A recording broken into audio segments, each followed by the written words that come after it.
Afrika Kusini, moja kati ya mataifa yenye uchumi mkubwa barani Afrika, imeendelea na msimamo wake wa kuingilia kati wa Rais Donald Trump wa Marekani katika masuala ya ndani ya Afrika ya Kusini, ambapo serikali hiyo ya Pretoria imetangaza kuwa haitajiingiza katika diplomasia isiyokuwa na tija ya kupiga kelele kupitia vipaza sauti na Marekani. Hii inaonyesha kuwa Afrika ya Kusini imeamua kutosalimu amri mbele ya ubabe wa Donald Trump. Hata hivyo, wengi wamekuwa wakijiuliza, je, Afrika ya Kusini itasalimu amri mbele ya ubabe wa Donald Trump, rais wa Marekani, ambaye ameamua kutoshirikiana na taifa hilo, na hata katika kipindi cha mikutano ya G20 hakuhudhuria, na wala Marco Rubio, waziri wake wa mambo ya kigeni, naye pia hakuenda katika mkutano huo. Serikali ya Afrika Kusini imeeleza kuwa Donald Trump ana uelewa usio sahihi kuhusu sheria mpya ya ardhi nchini humo.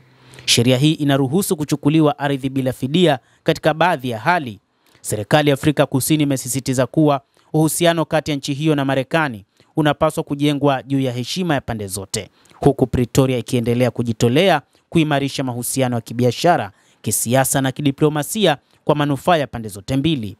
Msimamo huu wa serikali ya Afrika Kusini umetolewa baada ya Donald Trump kudai tena kupitia mitandao ya kijamii kuwa serikali ya Pretoria inawanyang'anya ardhi wazungu. Donald Trump pia amedai kuwa Marekani iko tayari kuwapa uraia wakulima wa kizungu waliopo Afrika ya Kusini wanaopoteza ardhi zao.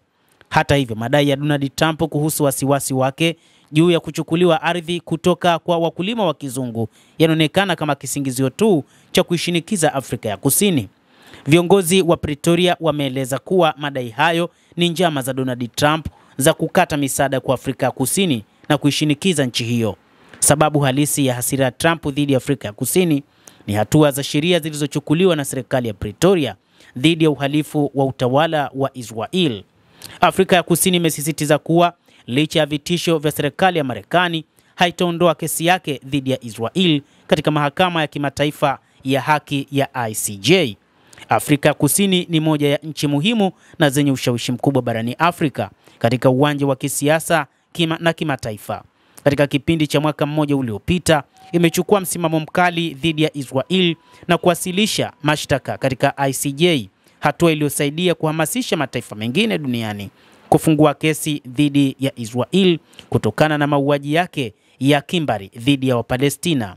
Kwa hakika, Afrika ya Kusini ilikuwa nchi ya kwanza mnamo Desemba mwaka 2023 kuwasilisha rasmi malalamiko dhidi ya Israel katika mahakama ya ICJ kuhusu jinai za utawala huo wa Israel huko Gaza. Sasa, wakati Donald Trump alipoanza kuhudumia muhula wake mpya wa urais, anatumia madai ya wazungu kupokonywa ardhi kama kisingizio cha kuiwekea Afrika ya Kusini mashinikizo ya moja kwa moja na yasiyo ya moja kwa moja.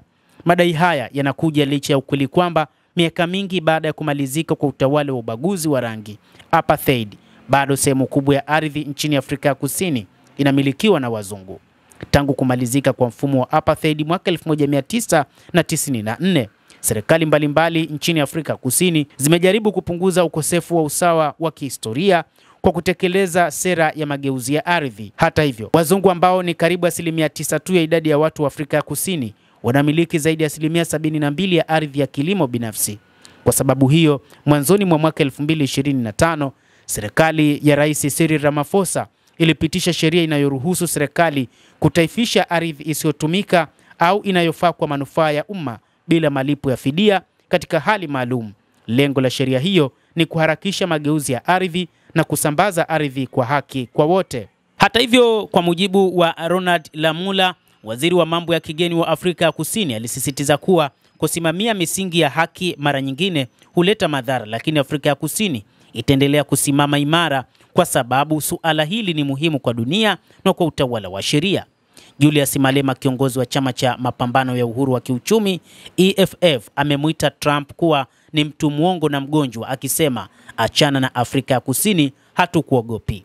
Licha ya juhudi za Marekani za kulazimisha mataifa ya Afrika yafuate matakwa yake, Afrika ya Kusini imekuwa tofauti. Imeendelea kushikilia msimamo wake wa kuunga mkono haki za Wapalestina na kuhifadhi mamlaka yake.